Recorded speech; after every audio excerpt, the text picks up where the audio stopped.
Oke, nah konsep kedua yang perlu kita ketahui itu adalah terkait dengan uang sendiri. Jadi money atau uang itu dia itu punya 4 harga ya. Nah yang mungkin 3 itu sebenarnya harga yang udah sering kita ketahui, tapi satu harga nanti yang sebenarnya adalah salah satu harga mendasar juga yang paling jarang orang dengar. Nah yang pertama itu yang kita sebut dengan interest rate. Sorry, sebenarnya ini bahkan bukan yang pertama. Jadi kita anggap yang kedua dulu ya. Interest rate atau suku bunga. Ya kan? Suku bunga. Nah, suku bunga atau interest rate ini sebenarnya adalah harga uang sekarang versus harga uang di masa depan. Karena mungkin nanti kalau di playlist yang terkait dengan teori finance itu akan dibahas lebih dalam prinsip dasar pertama. 100.000 rupiah hari ini itu punya nilai berbeda dengan 100.000 rupiah bulan depan, gitu ya. Kenapa? Karena di situ ada yang namanya preferensi. Kita itu selalu memilih 100.000 sekarang dibandingkan 100.000 bulan depan. Nah, itu menghasilkan cost antara 100.000 yang sekarang versus 100.000 yang bulan depan. Ya.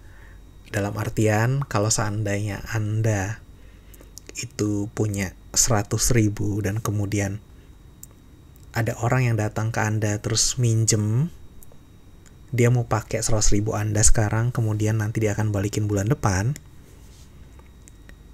ada cost yang harus dia bayar. Kenapa? Cost itu membayar preferensi Anda. Karena buat Anda, saya better pegang 100.000 sekarang daripada bulan depan.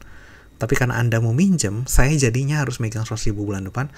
Harus ada ini dong, harus ada imbal balik ke saya yang harus Anda bayar. Kira-kira seperti itu ya. Bahasa gampangnya kalau zaman sekarang adalah kalau Anda mau minjem duit ke saya, balikin bulan depan, ya Anda basically di situ membuat saya itu berkorban, dalam tanda petik berkorban dalam artian uang itu tidak bisa saya pakai sekarang gitu ya. Ada preferensi saya yang saya korbankan. Sehingga orang biasanya akan men-charge cost gitu di situ. Kenapa? Karena dia mengorbankan sisi preferensinya di situ ya. Jadi selalu seperti itu. 100.000 sekarang akan berbeda dengan 100.000 bulan depan. $1 sekarang akan berbeda dengan $1 tahun depan gitu ya. Nah, interest rate inilah yang bisa dibilang harganya. Jadi interest rate ini sebenarnya atau suku bunga ini kita bilang harga dari uang saat ini relatif terhadap uang di masa depan ya, atau di masa depan ya. Entah masa depan itu besok, bulan depan, atau tahun depan. Intinya dia di sini kita tekankan ini perbedaan T waktu. Oke. Suku bunga itu harga. Nah, ada satu lagi yang jarang didengar itu yang mereka suka sebut par. Ya, harga par. Nah, teman-teman ingat, saya kan sebelumnya sempat menjelaskan di bank itu ada balance sheet yang seperti ini ya, dimana pada saat di sebelah kanan di sisi liabilities ada deposit account ya, tabungan dan lain-lain, giro ya kan, sementara di sini ada cash reserve. Nah, harga par itu sebenarnya adalah harga perbandingan uang di sini dalam bentuk yang berbeda. Kalau di balance sheet-nya bank itu seperti di sini ada deposit account yang tadi saya tulis ulang aja, dan di sini kan ada cash reserve. Ya. Cash reserve. Nah, ini adalah harga antara ini versus ini. Ya. Nah, jadi teman-teman mungkin, loh, ini kan sesuatu yang sama gitu ya, antara Karena pada saat saya ngambil dari tabungan saya 100.000, saya harusnya dapat uangnya 100.000 juga gitu kan, bukan nggak berkurang. Betul. Jadi dalam normal times ini tradednya one to one.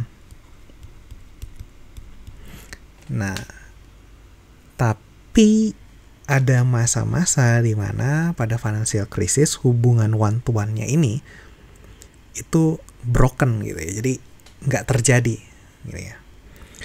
Nah, inilah yang nantinya akan kita coba pelajari lebih dalam, tapi saat ini kita tekankan dulu bahwa di sini ada juga harga yang bisa dibilang nih, kalau di sini terkait dengan perbedaan waktu, di sini terkait dengan perbedaan formnya ya, bentuknya.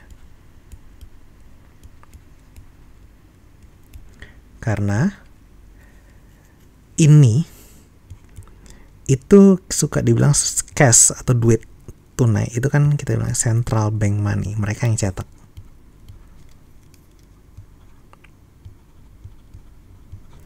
Sementara yang ini kita bilang itu sebagai private money.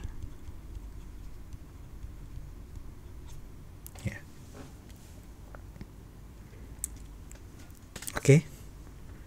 Nah, mungkin di sini kalau beberapa teman yang udah mengerti cara kerja bank itu sebagai pencipta uang, dia menciptakan uang dengan kredit, udah mulai melihat arahnya kenapa ini adalah dua hal yang berbeda gitu ya. Yang bisa mencetak uang dalam bentuk cash itu kan cuma bank sentral, tapi yang bisa menciptakan uang dalam bentuk DPK itu bisa dilakukan oleh bank private swasta gitu ya. Jadi ini adalah nilai uang yang lain, jadi perbedaan bentuk. Nah, yang ketiga, ini sesuatu yang udah kita sering lihat, exchange rate ya, atau kurs. Nah, exchange rate atau kurs itu sebenarnya adalah harga uang domestik ya. Dalam hal ini kalau kita di Indonesia itu rupiah versus harga uang ya foreign gitu ya, dalam mata uang asing atau world reserve ya, yang menjadi cadangan dunia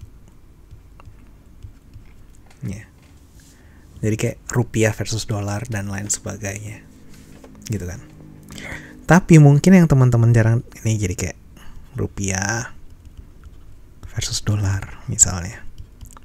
Nah, tapi mungkin yang teman-teman jarang mendengar bahwa kenapa kita pakai istilah domestik dan foreign di sini. Karena ini bisa diperhatikan, ini bisa jadi perbandingan dengan mata uang yang sama. Jadi katakan rupiah versus rupiah atau dolar sama-sama dolar. Dolar lawan dolar atau rupiah lawan rupiah. Tapi dihasilkan di dua tempat yang berbeda, aka rupiah domestik versus rupiah foreign,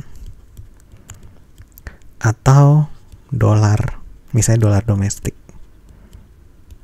versus dolar foreign gitu ya. Nah, perhatikan di sini, mungkin kasus rupiah ini jarang atau hampir nggak ada ya, tapi kasus yang dolar ini sangat menarik. Kenapa? Karena dolar itu bisa diciptakan di dua tempat ya. Dolar domestik ini kan berasal dari katakan bank-bank yang punya akses ke bank sentral or Fed gitu ya, US atau dalam kurung di sini Fed Tapi kan bank-bank Indonesia, bank-bank asing lain yang di negara-negara lain itu juga bisa menciptakan dolar gitu kan via mereka ngasih pinjaman. Ya, jadi kalau misalnya katakan kalian ke bank di Indonesia apa ya, bank BCA atau bank Mandiri atau bank BRI gitu kan, mereka kan bisa kasih pinjaman dalam bentuk dolar. Nah, pada saat mereka ngasih pinjaman itu ada dollar creation di situ. Ya. Tapi bank-bank tersebut tadi Mandiri, BRI, BCA gitu, mereka kan nggak punya akses ke bank sentral. Jadi saya bilang ini diciptakan bank-bank yang ini misalnya tidak punya akses ke bank sentral US, dalam kurung ini Fed. Dan ini berlaku ke semua mata uang lain. Jadi kita melihat mata uangnya sama, tapi dia itu berada atau diciptakan gitu ya oleh institusi yang tidak punya akses ke bank sentral atau pemerintah yang punya hak untuk mencetak itu, karena yang bisa mencetak dolar ya cuma US gitu kan, yang bisa mencetak rupiah ya cuma Indonesia, kira-kira seperti itu. Jadi memang exchange rate-nya ini ya belum tentu kurs juga di sini, ini misal kurs gitu ya. Jadi ini bisa lebar nih antara dolar domestik versus dolar foreign, atau kadang-kadang bilangnya dolar state juga, atau dolar internasional gitu ya. Jadi nah ini relationship-nya ini, relatif antara yang satu dan yang lain ini juga belum tentu satu ke satu. Pada saat normal ya satu ke satu, tapi pada saat krisis bisa ini ya sangat berbeda relationship-nya. Dan yang terakhir, ini tadi ini harga uang yang ketiga ya. Jadi kita kasih aja ini harga uang yang pertama, yang paling simpel, yang kedua, dan yang terakhir yang paling mudah dipahami ini adalah kita suka bilangnya price level, atau gampangnya harga uang versus barang lain yang bukan uang atau commodities ya. Jadi kayak misalnya bilang bahwa sekarang ini dengan harga 6.000 saya bisa dapat aqua botol 1,5 liter ya kan. Jadi itu 6.000 itu setara dengan 1,5 liter, tapi mungkin di masa depan uangnya harus 8.000 gitu kan, karena inflasi setara dengan 1,5 liter. Jadi ini yang paling simpel, harga uang versus barang lain.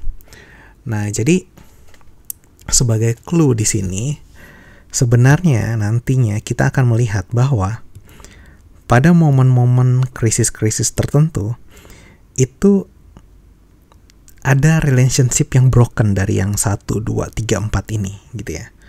Jadi tergantung sebabnya ya kan, nanti kita bahas lebih dalam. Oke, thank you, sampai situ dulu.